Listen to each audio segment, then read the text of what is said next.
What's up, everyone, and welcome into another episode of Wizards Latest. I'm your host and DC sports fan, Ben Robertson, and on this page, we break down all the biggest headlines surrounding the Washington Wizards. So, today, I want to talk about an interesting trade idea I've seen. It's ultimately part of a bigger rebuild process laid out by Scott Conrad of SI. There's a couple other steps to his plan that he lays out in an article. You see them there on the rundown. And then the last thing today is going to be one person I think that is kind of an interesting piece of this rebuild that's missing from Conrad's plan. Again, guys, appreciate all of the support here on the page. Say it every single day, but make sure you've hit those like and subscribe buttons down below. Keep tuning in every Monday through Friday. Videos dropping here every single weekday. Again, today I want to talk about this Scott Conrad plan, a three-step plan he lays out, sort of the next three steps to the rebuild for Will Dawkins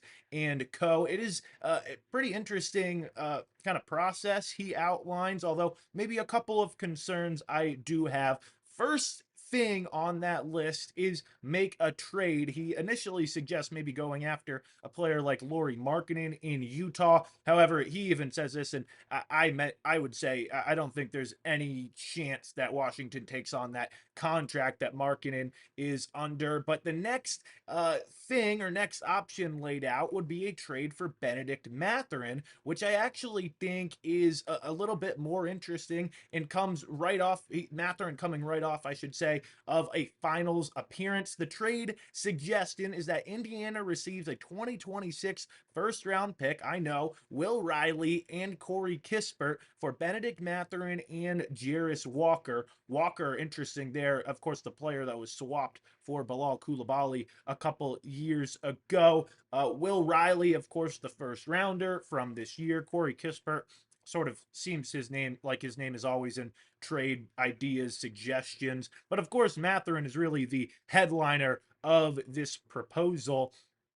23 years old, the sixth overall pick back in 2022. He's been a key piece really for Indiana for his over the first few years of his career. 16 points a game this past season, more than 5 rebounds, and about 2 assists for the year. Saw his minutes and really playing time, I should say, in numbers really decrease or take a really declined steeply in the playoffs. Did have that big game 3, remember, in the finals where Indiana took the 2-1 lead, 27 points for him in that outing off the bench. Some fit concerns for him in Indiana. Maybe some thoughts that his playmaking isn't where it needs to be, doesn't move the ball quickly enough in their offense. There's really been for throughout his career some defensive concerns. Although I will say Rick Carlisle did praise his defense down the stretch of the year. Remember, that was a big turning point for Indiana, their defense really improving and getting better. I will say he's got plenty of size and athleticism to be a good defensive player.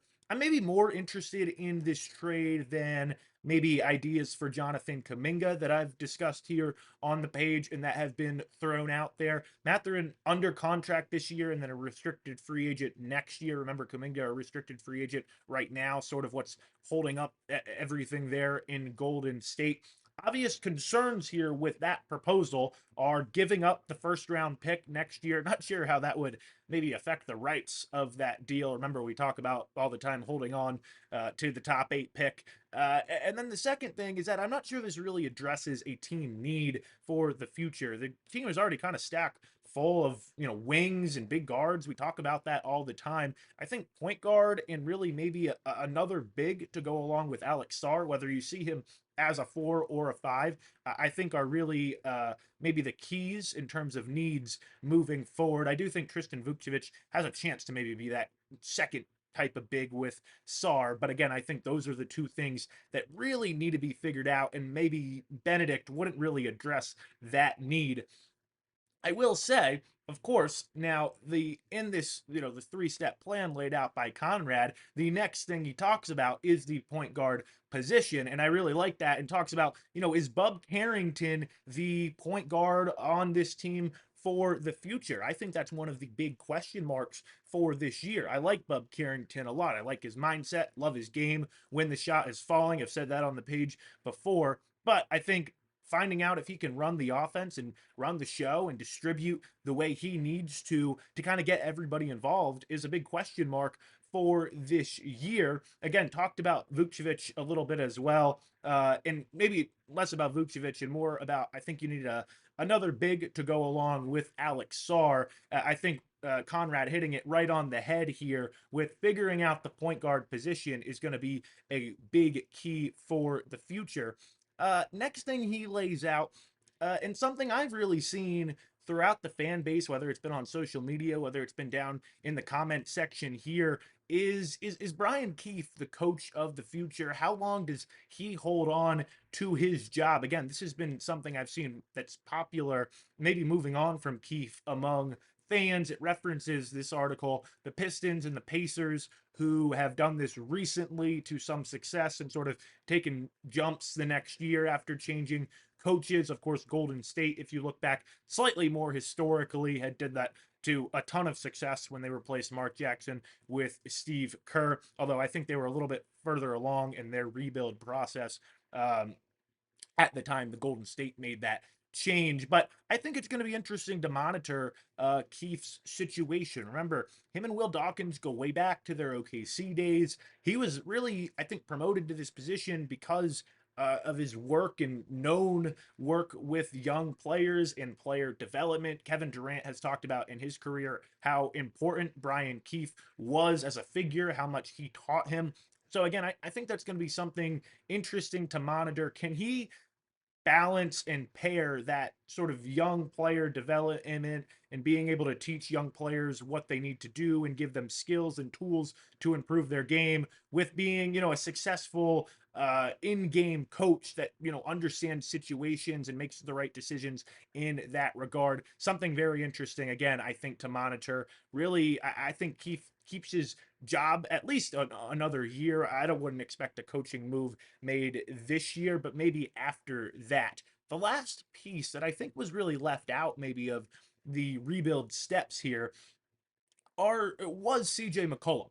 And maybe really not referenced here in this article. And I mentioned McCollum in yesterday's video. Of course, go check it out if you haven't already. I think he's really going to have a nice start to the season and then become a trade deadline candidate, maybe have some value there to get some return on him. I think people are sleeping around the league on CJ just a little bit. Hey, if you just look at his 2K rating, for lowest it's been and to start the game in about 10 years. So I think people forget he averaged 20 plus again last year, played 66 games 2 years ago, 56 games last year. So it's not like he's just never on the court, although maybe injuries starting to be a bit of a concern at this point in his career. I think the staff and front office is kind of just going to ensure he's going to get the time on the court he needs to showcase to the league, hey, this is what I still can do. Remember, again, despite never making an all-star team, I can't believe this stat. It's averaged 20 plus for 10 straight years.